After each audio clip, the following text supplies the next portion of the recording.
2월 24일 러시아가 20만 명에 가까운 대군을 동원해 우크라이나를 전면 침공했을 때 러시아와 유럽, 미국 등 거의 모든 나라가 우크라이나군이 하루 이틀이면 무너질 것이라고 내다봤다. 객관적 전력 측면에서 우크라이나군은 러시아군의 크게 열세였다. 독립 후 전력을 제대로 현대화하지 못한 우크라이나군 무기들이 걸림돌이었다. 그러나 전황은 전문가들 예상과 전혀 다른 방향으로 전개됐다. 러시아군 기동부대의 진격은 곳곳에서 막혔다. 우크라이나군을 격퇴하기는커녕 전혀 예상하지 못한 곳에서 막대한 피해를 입고 돈좌됐다. 러시아군은 3월 12일 수도 키이우에 근접했으나 여전히 우크라이나군의 강력한 저항을 받고 있다.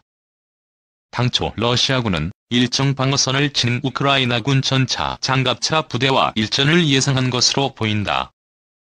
그런데 현실에서 러시아군을 맞이한 것은 우크라이나군 기갑부대가 아니었다.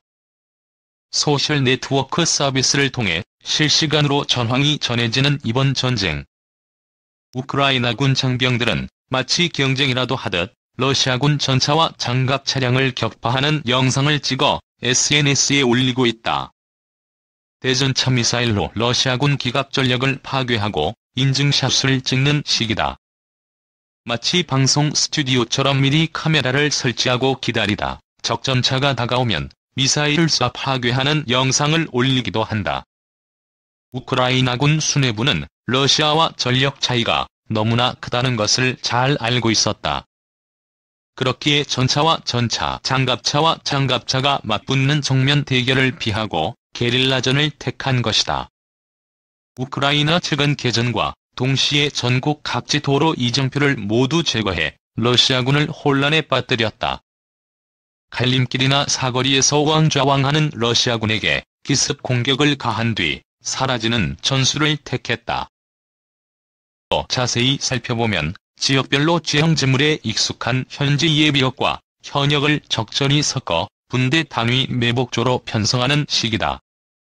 또한 이들에게 옛 소련제 RPG-7이나 우크라이나산 스키프는 물론 서방 세계가 지원해준 제블린, NLAW 등 대량의 대전차 무기를 지급했다. 물론 러시아 측도 우크라이나군의 대전차 미사일을 의식해 그 나름 대비를 했다. 러시아군은 대전차 미사일을 막고자 전차 외부에 증가장갑을 덕지덕지 붙였다. 특히 전차 머리 위에서 수직으로 내리꽂히는 토보텍 방식의 미사일에 대응하기 위해 전차 위에 강철로 된 구조물을 설치하기도 했다. 그러나 러시아군의 이러한 준비는 실전에서 큰 효력을 발휘하지 못했다. 러시아군의 대비책을 돌파한 주인공은 바로 세인트 제블린이다. 이번 전쟁에서 우크라이나군이 적극적으로 운용하는 미국산 대전차 미사일 FGM-148 제블린 휴대용 대전차 미사일의 별명이다. 제블린은 러시아군 최신 전차들을 족집게처럼 파괴해 침공의 예봉을 꺾은 우크라이나군의 방어선 사수의 1등 공신이다. 러시아군은 개전 사흘 만에 제블린 공격으로 100대 이상 전차를 잃었다. 이에 러시아군은 개활지와 풀수, 파괴된 건물 잔해, 고속도로 옆배수로 등 곳곳에 매복한 제블린 사수를 잡고자 공격 헬기와 보병, 장갑차를 증파했다. 그러나 이들 역시 휴대용 지대공 미사일과 제블린에 큰 타격을 입었다. 미국은 1980년대 구형 M47 드래건 대전차 미사일을 대체하고자 제블린을 개발했다. 1996년 실전 배치 후 지금까지 미군의 소대급 주력 대전차화기로 운용되고 있다. 보병이 어깨에 매인 상태로 발사할 수 있지만 미사일과 발사 유닛 전체 중량이 30kg에 육박하기 때문에 주로 차량으로 옮겨 사용한다. 제블린의 큰 강점은 간단한 운용법과 높은 신뢰성이다. 발사 유닛과 미사일 컨테이너를 결합해 발사 유닛의 전원을 켜고 조준경으로 표적을 조준한 뒤 시커 냉각 후 발사하면 된다. 발사된 미사일은 스스로 표적을 추적한다. 사수는 발사 후 안전한 위치로 대피하면 그만이다. 보통 대전차 로켓 무기는 발사 직후 발사기 후방에서 엄청난 화염이 발생해 사수 위치가 쉽게 노출된다. 제볼린은 고압 압축 공기로 미사일을 밀어낸 뒤 일정 거리 이상 날아간 다음 로켓 모터가 점화된다. 발사 위치를 적에게 쉽게 들키지 않을 수 있고 건물 안에서도 발사 가능하다는 것이 장점이다. 다루기 쉬운 제볼린의 위력은 그야말로 치명적이다. 제볼린 미사일은 전방 탄두와 주탄두 등 2개 탄두로 구성된다.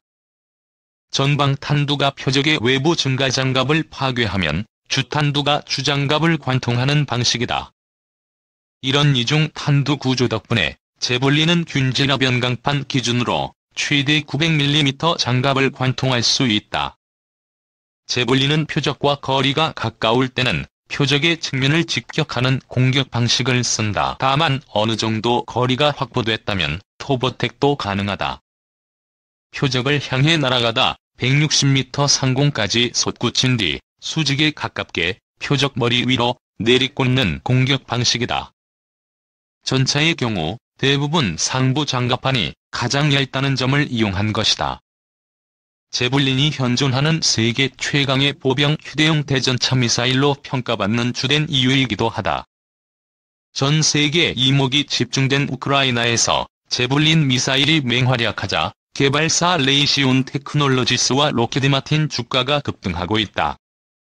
러시아의 우크라이나 침공 후 두 자릿수 주가 상승세를 보이고 있다. 최강 기갑 부대라는 러시아 전차군단을 막아낸 제볼린에 각국의 관심이 폭발적으로 늘었기 때문이다. 와중에 한국에도 제볼린 효과를 보는 기업이 있다. 바로 한국판 제볼린을 만드는 LIGNX1과 한화다. LIGNX1과 한화는 현재 우리 군과 중동 여러 바이어에게 AT-1K 현공 대전차 미사일을 공급하고 있는 기업이다. LIGNX1은 미사일을 한화는 발사 유닛을 생산하고 있다. 처음 등장했을 때만 해도 일각에선 현공을 제볼린의 아류작 정도로 평가절하했다. 하지만 이내 세계 방산 시장에서 제볼린보다 뛰어난 성능과 경쟁력을 갖추고 있다고 정평이 났다. 현공이 처음 해외 바이어로부터 주목받은 계기는 2015년 시작된 예멘 내전이다. 사우디아라비아가 주도해 이집트, 요르단, 아랍에미리트, 바레인 등이 구성한 연합군은 예멘 후티 반군과 지난한 싸움을 벌이고 있다. 연합군 측은 후티 반군의 전차, 차량, 진지를 공격하는 데 제볼린 미사일 덕을 톡톡히 봤다. 이 과정에서 사우디군은 150발의 제볼린 미사일 재고를 전부 써버렸다. 사우디는 자국군과 연합군에 대량 보급하기 위해 제볼린 미사일 1만 5천 발을 주문했지만 미국 상원이 수출을 승인하지 않아 곤란해졌다. 이때 혜성처럼 등장한 것이 현공이다.